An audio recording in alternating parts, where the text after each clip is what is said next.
Hi, this is Wishop, and this is your card reading for the full moon in Libra on December 3rd, 2017.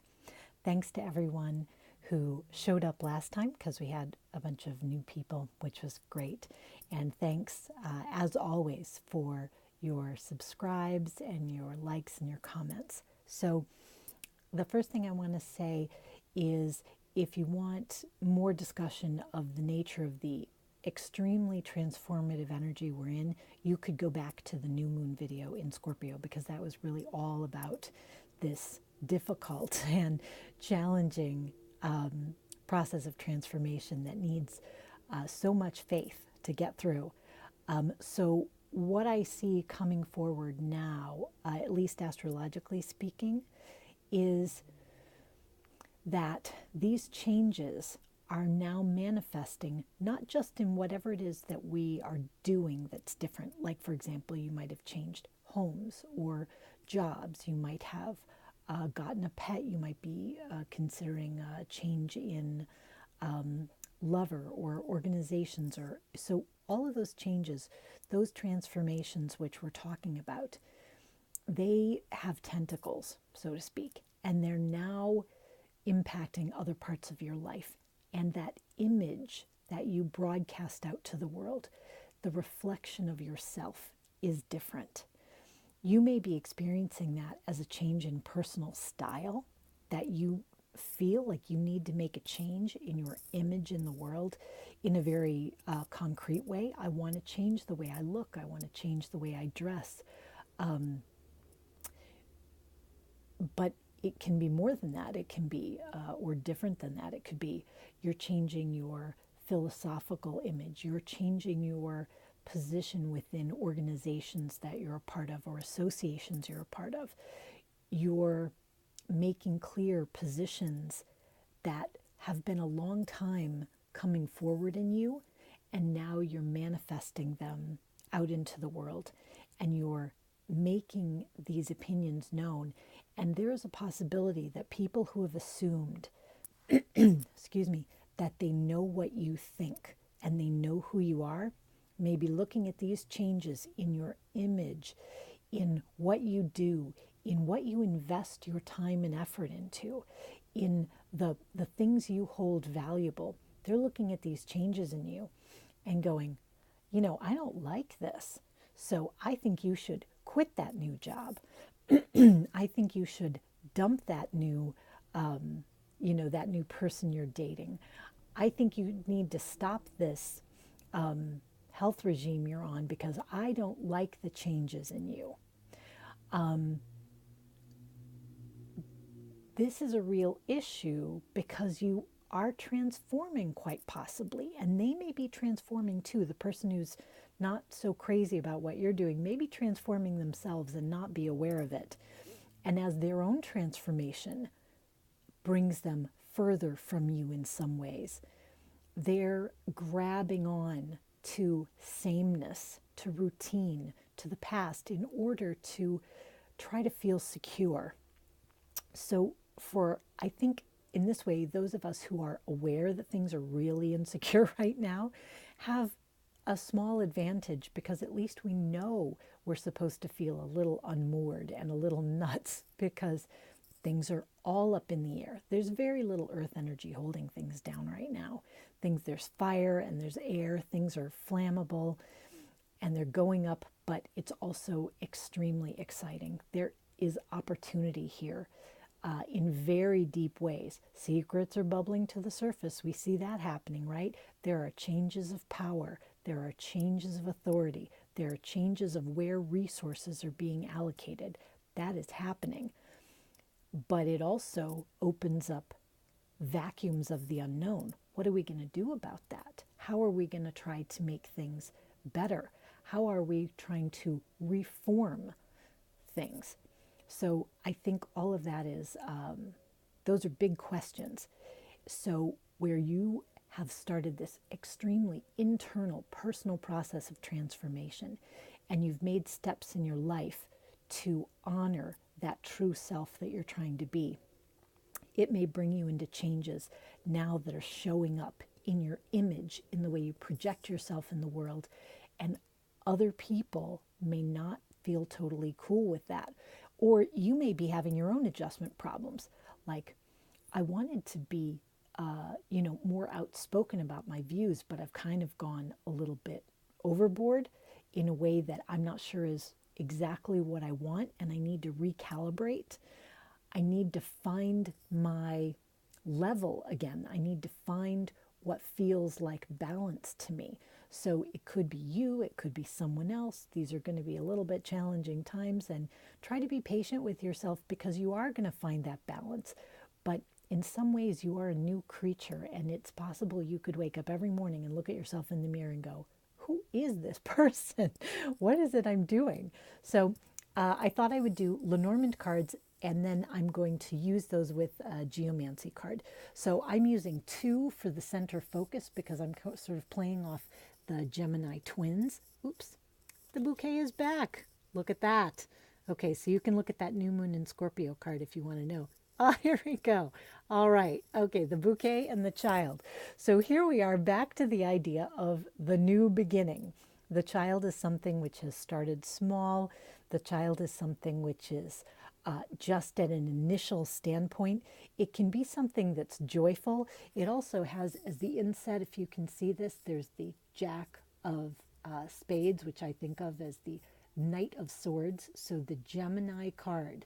And actually, this is a really funny image of the child. Let me pull this a little closer.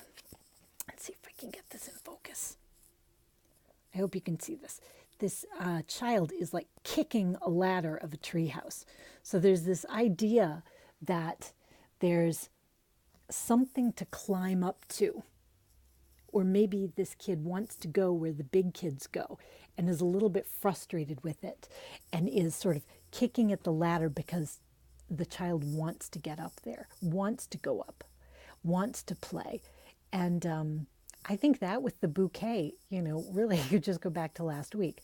There are gifts in this newness, but they're at an early stage. And there can be a level of frustration because we don't know where they're going to land. And we really don't. And if you look here, we've got the Jack of Spades. So let's think the Knight of Swords and the Queen of Spades, the Queen of Swords. So we've got this unbalanced mental realm where we have some idea of what we want to do and the way we want to do it, but events and circumstances are still quite fluid. So anyway, let's go forward. These 2 together really represent, in my sort of twin view, the gift of the new. And if we think of this, can be that divine element. This is sort of a Jupiterian card. So this is like the godly side of the twins. And this is the mortal side of the twins, where you feel lost and confused and you feel like you're out over your skis. So let's go to this sort of past or internal view. Oh, there we go. Clouds and future. Oh, the house. Okay. So in the past position, we have clouds, and that is a card of uncertainty, as many of you who like Lenormand will already know. And in this particular clouds card, the clear sky is behind us, and the clouds are in front of us. So we're actually moving through this unknownness. In some of them, the clouds are on different sides, and you can kind of take the placement to see where more clarity is. And it looks like we were more sure in the past. Maybe not sure in a way that turns out to be what we want for the long term, but we can think back and go, I was so sure. I knew what I was doing, and now I don't know what I'm doing. And there's a gift in it. There really is a gift in it. And the good news is the future that we're heading towards is the house. And if you can see this particular house, let me get this here. This particular house has a moon up here on the roof line. So there's the idea of the moon and stars and the balance of this house. And you can think of like the houses of the heavens.